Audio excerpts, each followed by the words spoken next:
അഭിവന്യ പിതാക്കന്മാരെ, വിശിഷ്ടാതിഥികളെ, ഏറ്റവും പ്രിയ സുഹൃത്തുക്കളെ, ഈ സമ്മേളന നഗരം മുഴുവൻ ഇങ്ങനെ നിറഞ്ഞ് നിങ്ങളെല്ലാവരും ഇരിക്കുന്നത് കണ്ടപ്പോൾ ഞാനിവിടെ അച്ഛന്മാരോട് ചോദിച്ചു, എല്ലാവരും മാമൂടുകാർ തന്നെയാണോ എന്ന് ചോദിച്ചു.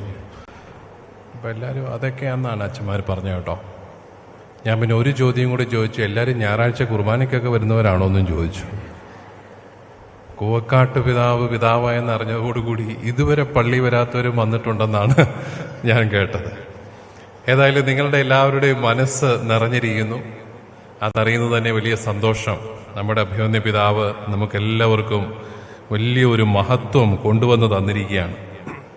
കൊള്ളാവുന്ന മക്കള് കുടുംബത്തിന് മഹത്വം ഉണ്ടാക്കി തരുമെന്ന് പറയുന്നത് പോലെ കൂവക്കാട് കുടുംബത്തിന് മാത്രമല്ല, മാമൂട് ഇടവകയ്ക്ക് മാത്രമല്ല, ഈ സീറോ മലബാർ സഭയ്ക്കും ചങ്ങനാശ്ശേരി അതിരൂപതയ്ക്കും എല്ലാം അഭിവന്യ പിതാവ് വലിയൊരു ആദരവ് നേടി തന്നിരിക്കുകയാണ്. അതിൽ നമ്മളെല്ലാവരും അഭിവന്യ പിതാവിനോട് നന്ദിയുള്ളവരാണ്.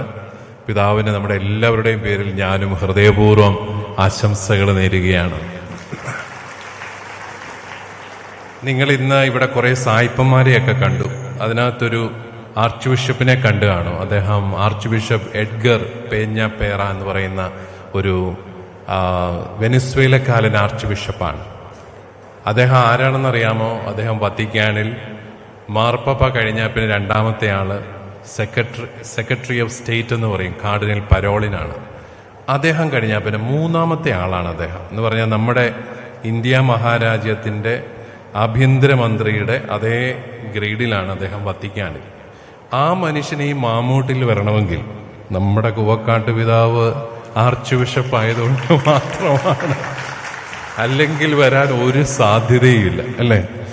ഞാൻ ഓർക്കായിരുന്നു, ഒരുപക്ഷെ അദ്ദേഹത്തിന്റെ കൂടെ ഏറ്റവും കൂടുതൽ സമയം ചെലവഴിച്ച ഒരു ആർച്ച് ബിഷപ്പ് ഞാനായിരിക്കും. കാരണം ഇന്ന് ബോട്ടിങ്ങിന് കൊണ്ടുപോയായിരുന്നു ഞാൻ. ഇദ്ദേഹം വത്തിക്കാനിൽ ചെന്ന് കഴിഞ്ഞാൽ ഒരു അപ്പോയിന്റ്മെന്റ് ഒക്കെ കിട്ടാൻ വലിയ പാടാന്നാ പറഞ്ഞത്. ഏതായാലും അദ്ദേഹത്തോടെ കൂടെ നമുക്ക് ഇത്രയും സമയമൊക്കെ ചെലവഴിക്കാൻ സാധിച്ചു. അതിനെല്ലാം പ്രിയപ്പെട്ട കൂവക്കാട്ട് പിതാവെ നന്ദി കേട്ടോ. അത്രയും വലിയ ഒരു ആദരവ് നമ്മുടെ ഈ അതിരൂപതയ്ക്കും എല്ലാം പിതാവ് നേടിത്തന്നു. അവരെന്നോട് ഈ പോകുന്ന വഴിക്ക് പറഞ്ഞു, യഥാർത്ഥത്തിൽ പരിശുദ്ധ പിതാവ് കൂവക്കാട്ട് പിതാവിനെ കർദിനാളാക്കിയത് ഭാരത സഭയ്ക്കുള്ള ഒരു അംഗീകാരമാണ്. അദ്ദേഹം ഇന്ത്യയിൽ നിന്നൊരു കർദിനാളിനെ വാഴിക്കണമെന്ന് ആഗ്രഹിച്ചപ്പോൾ ആദ്യം മനസ്സിലേക്ക് വന്നത് കൂവക്കാട്ട് പിതാവിൻ്റെതാണ്. അപ്പൊ അത്രമാത്രം ഈ ഭാരത സഭയെ പ്രതിനിധീകരിച്ച് നമ്മുടെ പ്രിയപ്പെട്ട മകൻ അവിടെ അഭിവന്യ പിതാവിന്റെ, പരിശുദ്ധ പിതാവിന്റെ ഏറ്റവും അടുത്ത ആലോചനാ സംഘത്തിൽ അംഗമാകുന്നു എന്നുള്ളതാണ് നമുക്കെല്ലാവർക്കും സന്തോഷകരമായിരിക്കുന്നത്.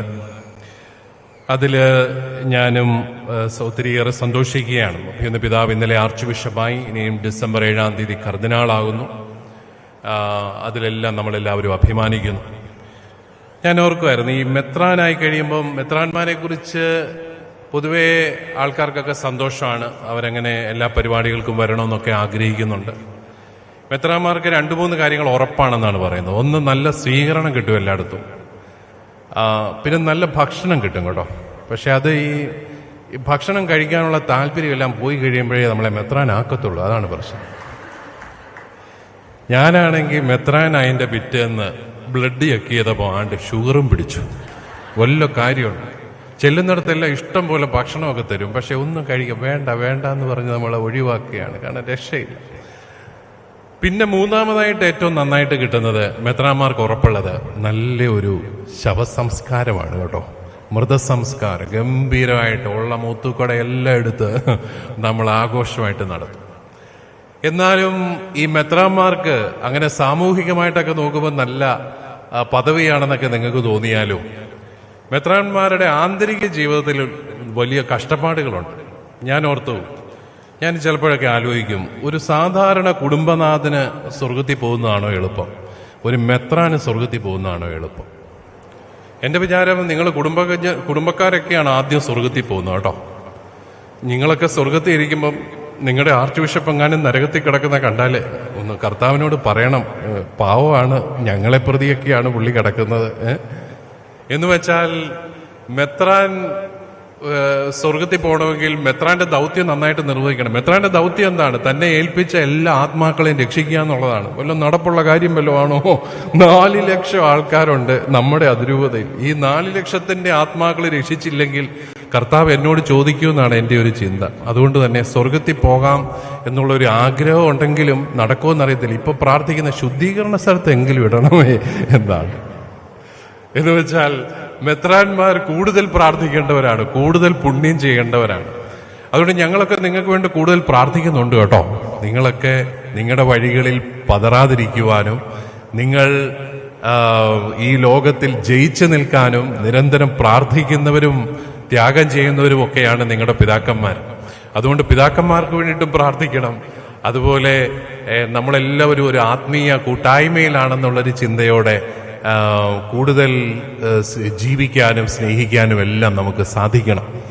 അപ്പൊ ഇന്ന് പിതാവ് ഈ ഒരു മേൽപ്പെട്ട ശുശ്രൂഷയിലേക്ക് വരുമ്പോൾ പിതാവിന്റെ മനസ്സിലും ഇത്തരത്തിലുള്ള ചിന്തകളൊക്കെയാണ്. എന്നോട് പിതാവ് പറഞ്ഞു, വലിയ ജനമൊന്നും വേണ്ട, ഈ ചങ്ങനാശ്ശേരിയില് മെത്രാഭിഷേകത്തിന് ഒത്തിരി ആൾക്കാരൊന്നും വേണ്ട, മാമൂട്ടുകാർ കുറച്ച് പേര് വന്നോട്ടെ എന്ന് പറഞ്ഞു കേട്ടോ.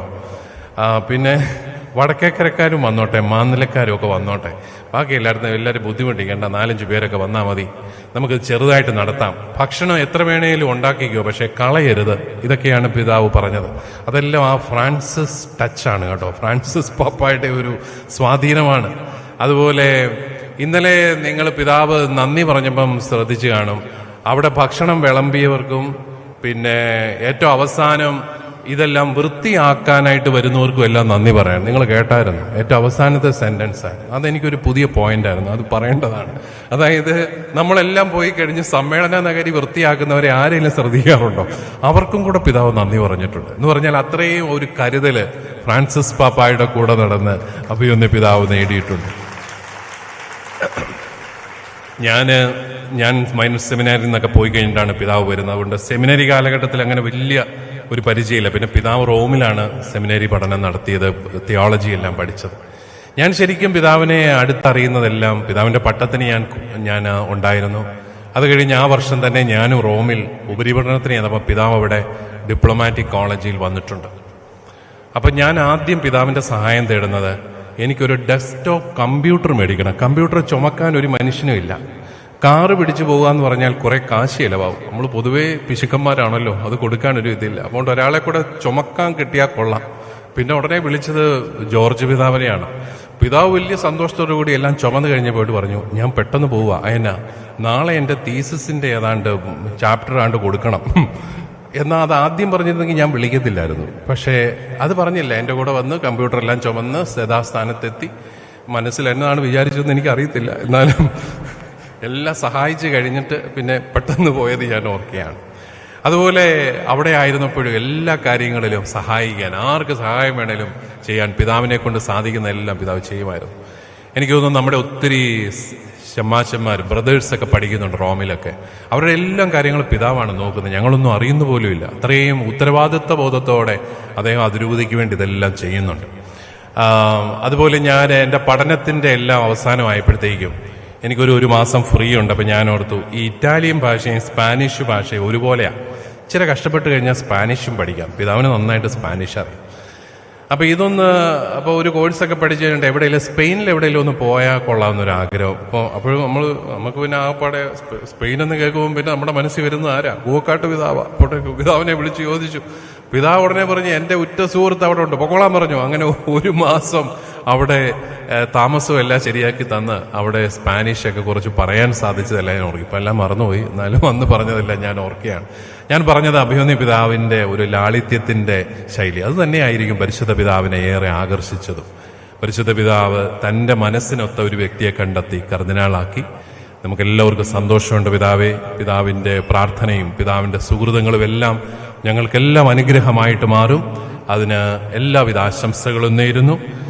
അതോടൊപ്പം നമ്മുടെ ഈ പരിപാടികളിലെല്ലാം പങ്കെടുക്കാൻ നമ്മുടെ പ്രിയപ്പെട്ട പ്രതിപക്ഷ നേതാവ് ശ്രീ വി ഡി സതീശൻ, നമ്മുടെ ജലവിഭവ മന്ത്രി ശ്രീ റോഷി അഗസ്റ്റിൻ തുടങ്ങിയ എല്ലാവരും സാമൂഹ്യ രാഷ്ട്രീയ രംഗത്തെ ഉന്നതരായിട്ടുള്ള എല്ലാവരും എത്തി. അതിലൊക്കെയുള്ള വലിയ സന്തോഷം അറിയിച്ചുകൊണ്ട് എല്ലാവിധ നന്മകളും നേർന്നുകൊണ്ട് എൻ്റെ വാക്കുകൾ ഞാൻ ഉപസംഹരിക്കും.